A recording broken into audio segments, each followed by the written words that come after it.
venido pues, traspasando luchas sociales,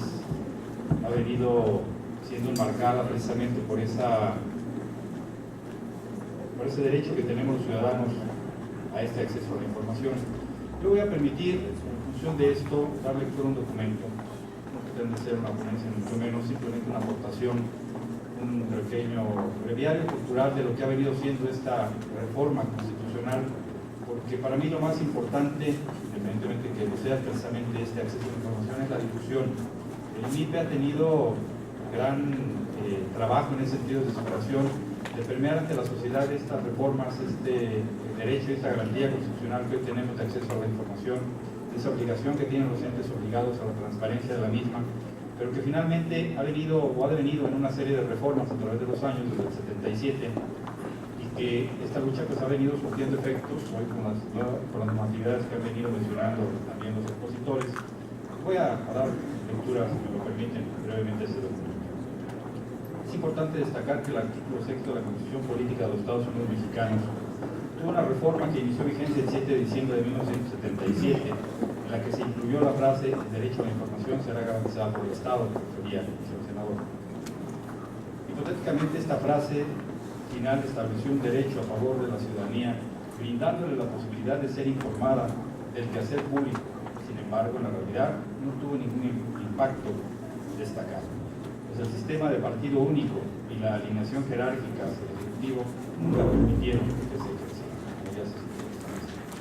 En el transcurso del tiempo y con el impulso generado por diversas corrientes de pensamiento que exigían apertura a los gobiernos para que los ciudadanos tuvieran un acceso real a la información que se generaba, y que el Congreso de la Unión efectuó una reforma en ese artículo 6 de mayor envergadura y trascendencia, adicionándole 7 fracciones que iniciaron vigencia el 21 de julio del 2007, hasta el 2007, que fue reformado este artículo, que de una otra manera dio la pauta para que nuestra ciudad, nuestro país, fuera un referente y se posicionara como un defensor de la transparencia y la rendición de cuentas. Posteriormente, como una forma de apreciar inteligentemente lo que implica el libre acceso a la información pública,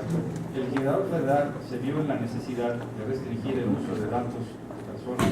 relacionadas con la información pública y la que obra en poder de particulares, decretando una reforma al artículo 16 constitucional relacionado con el sexto, que inició vigencia el 2 de junio del 2009 y que precisa: toda persona tiene derecho a la protección de sus datos personales, el acceso, rectificación y cancelación de los mismos, así como a manifestar su oposición en los términos que fije la ley, la cual establecerá los supuestos de excepción a los principios que rijan, tratándose de datos por razones de seguridad nacional, disposiciones de orden público, seguridad, salud y otras para proteger los derechos de terceros. Por lo que vemos que no únicamente es el acceso a la información lo que también debemos garantizar, sino la protección de esos datos es de ida y vuelta. Tenemos derecho a ser informados, pero también tenemos derecho a lo que comentaba el diputado Luis Miguel, pues a un derecho de no publicar datos que pongan en riesgo nuestra seguridad nacional y la integridad de las personas. Este es un complemento necesario e inteligente que permite a todo ciudadano proteger sus datos personales y poder acudir a instancias públicas para ejercer coacción en contra de quien se niegue a resguardarlos en acatamiento de la ley. Por lo tanto, la positividad de la norma, como decía el senador, si es, como coloquialmente decimos, las llamadas avisos, pues difícilmente podrán ser aplicadas si no hay una consentividad y, repito, esta reciprocidad de ida y vuelta en relación a la protección y al acceso a la información. Antes de continuar la exposición, una breve reseña del contenido de 2 leyes federales que fueron también creadas como consecuencia de las reformas del artículo 6 y 16. Y esta es la Ley de Transparencia y Acceso a la Información Pública Gubernamental. Esta ley tiene por objeto proveer lo necesario para garantizar que toda persona que así lo desee pueda obtener información que se encuentre en posesión de instituciones públicas como son los poderes de la Unión, la Administración Pública Federal, centralizada o paraestatal, así como los órganos constitucionales autónomos o con autonomía. De conformidad con esta ley, toda la información gubernamental es pública.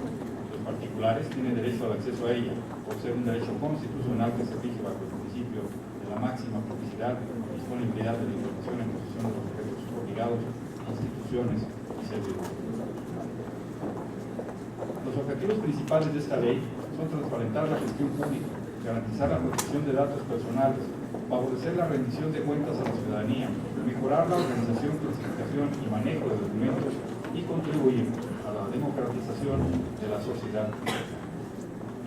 La ley contempla que de manera oficiosa las dependencias y entidades públicas deben mantener en sus páginas de internet la información pública indispensable para que la gente conozca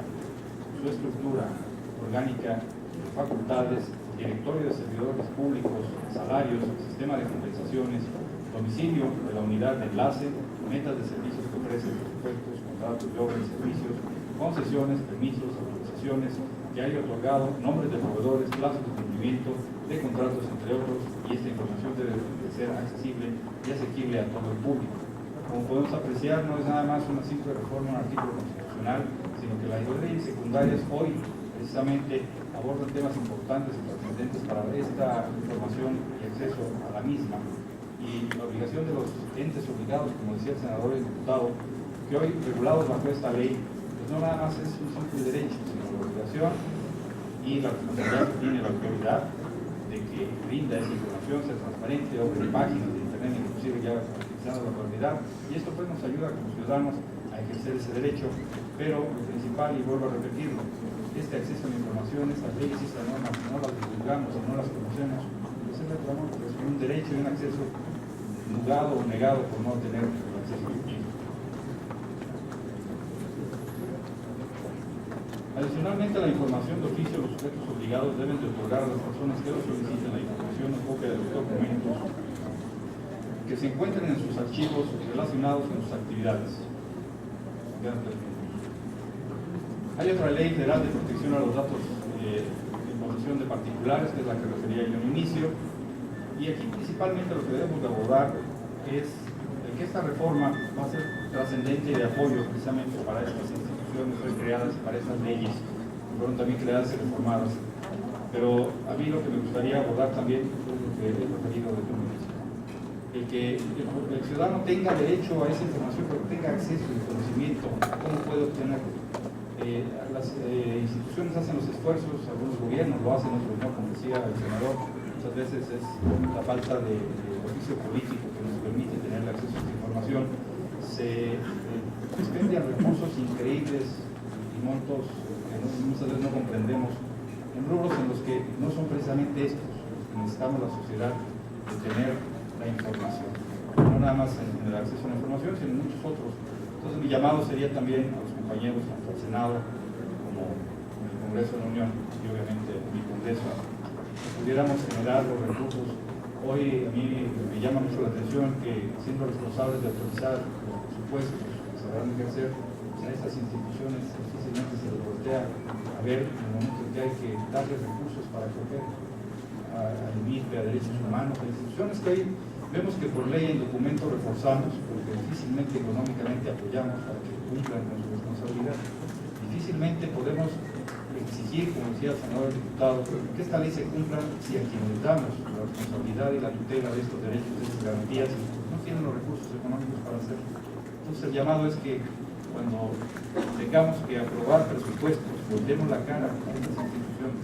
les demos el apoyo que se requiere para que nosotros, como ciudadanos, podamos tener garantizados realmente estos derechos y no sea letra muerta, como desde 1977 lo fue durante muchos años, y a través de la lucha social que como entes estuvimos dando para que esto se diera, hoy viene siendo una realidad, pero que seguirá en el futuro siendo letra muerta si no apoyamos económicamente y damos difusión a los derechos y garantías que tenemos todos.